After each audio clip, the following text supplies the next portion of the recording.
আসসালামু আলাইকুম, সবাই স্বাগতম ইন্ডি কিচেনে। আজকে আমি আপনাদের সঙ্গে শেয়ার করব ঝিঙে এবং ডাল দিয়ে একটি অসাধারণ রেসিপি। এই রেসিপি এতটাই টেস্টি হয়, ছোট থেকে বড়রা ভীষণ পছন্দ করবে। যারা ঝিঙে খেতে চান না তারা এইভাবে একবার বাড়িতে বানিয়ে দেখবেন, আশা করি ভীষণ ভালো লাগবে। ভিডিওটি অবশ্যই শেষ পর্যন্ত দেখার অনুরোধ। চলুন তাহলে ভিডিওটি শুরু করছি। আমি এখানে একটা বড় থেকে ঝিঙে নিয়েছি, আপনাদের পরিমাণ অনুযায়ী ছোট বড় মাঝারি যে কোনো সাইজের, এবং একটা থেকে দুটো দিয়ে দিতে পারেন। প্রথমে ঝিঙেটা আমি কেটে নিব, তার আগে ঝিঙের সঙ্গে বাকি উপকরণগুলো আমি এদের দেখিয়ে দিই।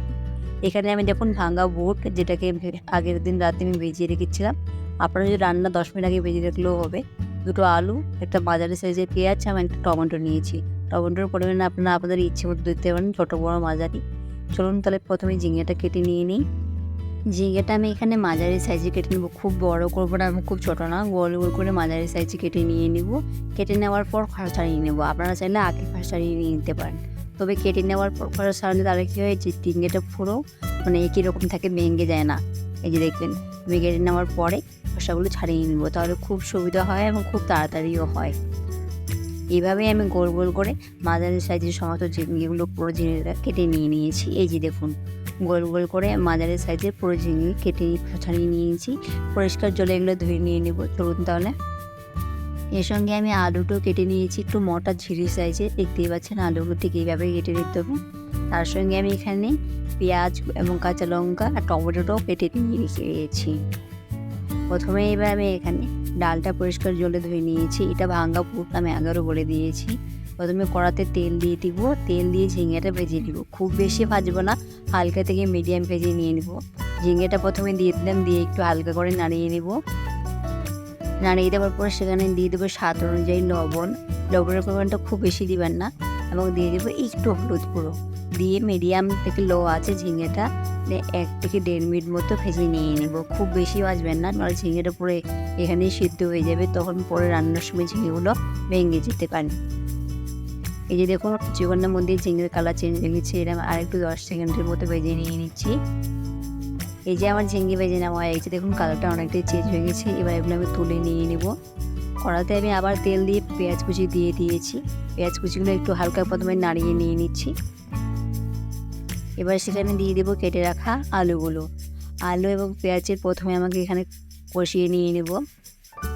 আলু পেঁয়াজগুলো প্রথমে একটু হালকা করে নাড়িয়ে নিচ্ছি, ভালো মতন তেলের সঙ্গে মিশিয়ে হালকা করে নাড়িয়ে নেব। এবার সেখানে একে একে গুঁড়ো মশলাগুলো দিয়ে দেবো। প্রথমে দিয়েছি স্বাদ অনুযায়ী লবণ, দিয়ে দেবো হলুদ গুঁড়ো, দিয়ে দেবো এখানে শুকনো লঙ্কা গুঁড়ো।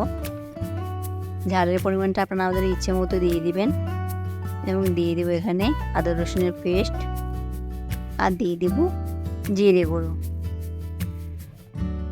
সমস্ত মশলার সঙ্গে আলু পেঁয়াজ ভালো করে মিশিয়ে কষিয়ে নিতে হবে। এই রান্নায় কষানোটার ভূমিকা মেন। যতটা ভালো মতো কষিয়ে নিতে পারবেন, রান্নার রেসিপির স্বাদটা ততটাই দ্বিগুণ বেড়ে যাবে। ভালো করে মশলার সঙ্গে মিশিয়ে নিয়ে আমি এখানে আলু এবং পেঁয়াজগুলো কষিয়ে নিয়ে নেব 1 থেকে 2 মিনিট মতো।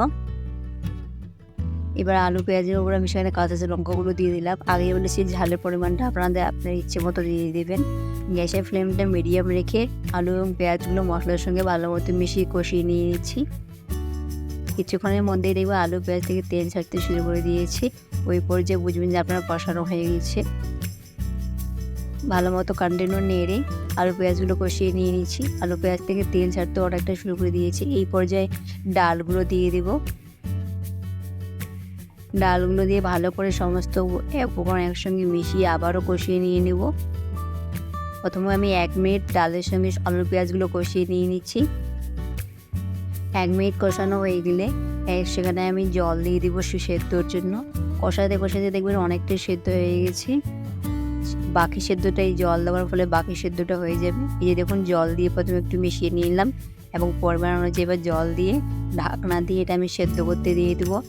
ঢাকনা দিয়ে 2 মিনিট সেদ্ধ করতে দিলে দেখবেন ভালো মতো সেদ্ধ হয়ে গেছে। এই যে দেখুন, ভালো মতো অনেকটাই সেদ্ধ হয়ে গেছে। এই পর্যায়ে আপনারা চেক করে নেবেন যে আপনার আলু ডালটা সেদ্ধ হয়েছে কিনা। যদি সেদ্ধ না হয় তবে জল এড করে আরেকটু সেদ্ধ করে নেবেন। আমার আলু এবং ডালটা ভালো মতো সেদ্ধ হয়ে গেছে। এটা এবার কষিয়ে নেব। তার আগে আমি এখানে ঝিঙেগুলো এড করে দিলাম। ঝিঙে দিয়ে সমস্ত কিছু আবারও কষিয়ে নিয়ে নেব। আবারও বলছি, এই রান্নার কষানোর ভূমিকা মেন। ভালো মতো কষিয়ে দিতে পারলে এই রান্নার টেস্টটা দ্বিগুণ বেড়ে যাবে। সমস্ত উপকরণ ভালো মতো মিশিয়ে কষিয়ে নিয়ে নেব। এখানে হাতে সময় 1 থেকে 2 মিনিট নিয়ে ভালো মতো কষিয়ে নিচ্ছি। এবার সেখানে দিয়ে দিব জল। জলের পরিমাণটা আপনারা যে পরিমাণে জল খাবেন সেই হিসেবে দিবেন। এবার জল দিয়ে আবারও কষিয়ে নেব। তার আগে আমি এখানে টমেটোগুলো কেটে রেখেছিলাম সেটা দিয়ে দিলাম। এবার সমস্ত উপকরণ ভালো মতো মিশিয়ে এই যে বললাম 2 মিনিট মতো কষিয়ে নিয়ে নেব। ঝোলটা আপনি আপনাদের ইচ্ছে মতো রাখতে পারেন। যেই পর্যায়ে আপনি ঝোল রাখবেন সেই পর্যন্ত আপনি রান্না বন্ধ করে দিতে পারেন। আমি এখানে কোনো রকমই ঝোল রাখছি না, তাই ভালো মতো কন্টিনিউ নেড়ে শুকিয়ে নিয়ে নেব জলটা পুরো। তো হাতার মাধ্যমে টমেটোগুলো একটু ভেঙে যাতে টমেটো ফ্লেভারটা ভালো মতো অ্যাড হয়ে যায়। দেখুন আমার মোটামুটি অনেকটাই জল শুকিয়ে গেছে। আমি আগেও বলেছি যে আমি জল একটু রাখবো না, বলতে চলে না, একটু রাখবো। এই যে দেখুন পুরো জলটা শুকিয়ে গেছে এবং সাইড থেকে দেখুন তেল বেরোতে শুরু করে দিয়েছি। এই পর্যায়েটা আমি নামিয়ে নিয়েছি। ভাত এবার রুটির সঙ্গে গরম গরম সার্ভ করে দিয়ে দেবো। ভিডিওটি যদি ভালো লেগে থাকে অবশ্যই লাইক করবে, শেয়ার করতে ভুলবেন না। রেসিপিটা বাড়িতে অবশ্যই ট্রাই করে দেখবেন, আশা করি ভীষণ ভালো লাগবে। ইউটিউব থেকে দেখে থাকলে সাবস্ক্রাইব করে দিবেন, ফেসবুক থেকে দেখে থাকলে ফলো করে দিবেন। আজকের মতো এখানে দেখা হবে নতুন একটি ভিডিওতে। আরও